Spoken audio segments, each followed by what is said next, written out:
self-discipline leads to sound physical health. And it leads to peace of mind through development of harmony within one's own mind. I don't believe that I could stand before an audience of my students, many of whom know my background, and all of whom will know my background before they're through working with me. I couldn't stand up with a straight face and tell you that I have everything in this world that I need or can possibly use or can possibly wish for. I have it in abundance if I hadn't learned self-discipline, because that's how I got it. There was a time when I had very much more money in the bank than I have in the various banks that I'm doing business with today. Very much more. But I wasn't as rich then as I am today. I am very rich today because I have a balanced mind. I have no grudges. I have no worries. I have no fears. I have learned through self-discipline to balance my life balance my books with life. I may not be entirely at peace with the income tax man, but there is a big boy up somewhere stands looking over my shoulder that I am at peace with all the time. And I wouldn't have been at peace with him if I hadn't have learned the art of self-discipline, of reacting to these unpleasantries of life in a positive way instead of a negative way. I don't know what I would do if somebody came up and hauled off and slapped my face real hard without any provocation. I don't know what I would do. I was still pretty human, I think. As apt as not, I would double up my fist, and if I was close enough to him, I probably would hit him right here in the solar plexus, and he would go down with a dull thud. No doubt I would do that. But if I had a few seconds to think about it, instead of doing that, I would pity him instead of hating him, pitying him for being such a fool as to do a thing like that. A lot of things that I used to do the wrong way, I do the right way now. And because I've learned to do them the right way through self-discipline, I'm in position to be at peace with other people, to be at peace with the world, and more particularly at peace with myself and with my Creator. That's a wonderful thing to have, no matter what other kind of riches you have. If you're not at peace with yourself and with your fellow men and with those you work with, if you're not at peace with them, then you're not rich. You never will be rich until you learn through discipline to be at peace with all people, all races, all creeds. I have sitting here in this audience Catholics and Protestants, Jews and Gentiles, people of different colors, different races. Why, to me, you're all the same color, you're all the same religion. I don't know the difference and don't want to know the difference, because in my mind there is no difference.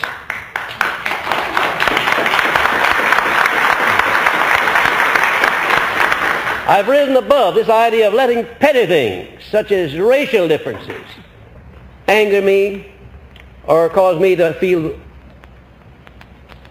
at the least out of step with my fellow man.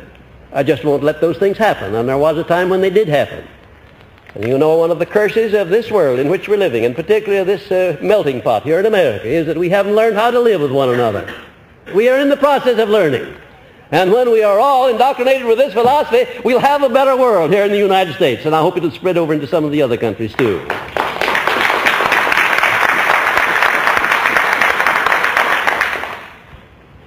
Self-discipline enables one to keep the mind fixed on that which is wanted and off that which is not wanted. If it didn't do anything else but that, if this lesson tonight didn't do anything else for you, except start you on a habit or a plan whereby you occupy your mind from here on out mostly with the things you desire and keep your mind off the things you don't desire.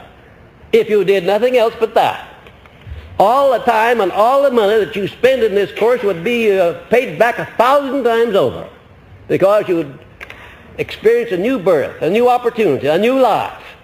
If you just learn through self-discipline not to let your mind feed upon the things you don't want, upon the miseries, upon the disappointments, upon the people who injure you.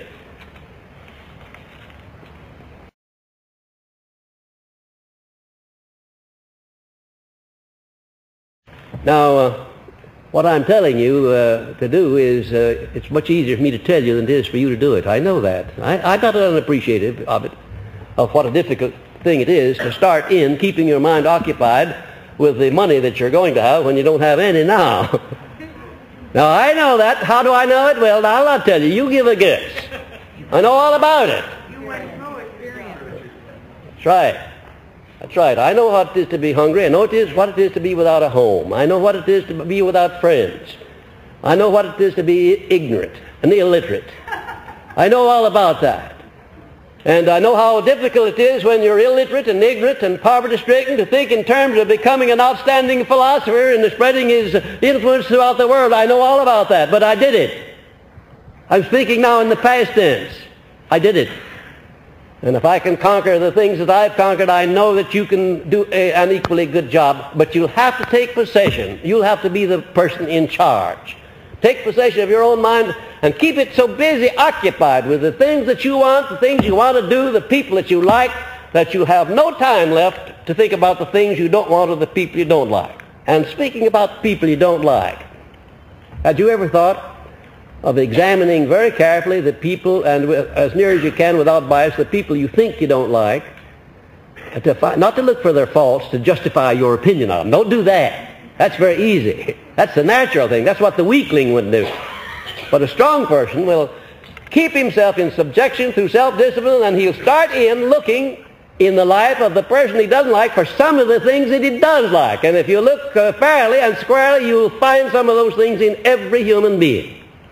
There is nobody so bad in this world but what he has some good in him.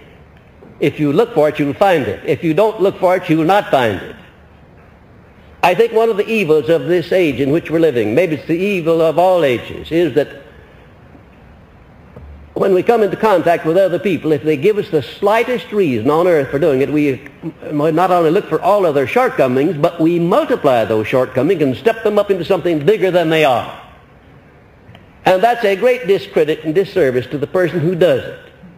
Because you under-evaluate. You can under-evaluate your enemies to where they'll destroy you. And you can underestimate your opposition too. And you'll have opposition. You'll always have it.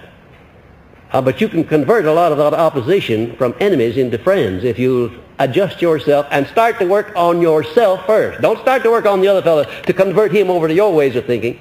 Start working on yourself to become charitable, to become understanding, to become forgiving.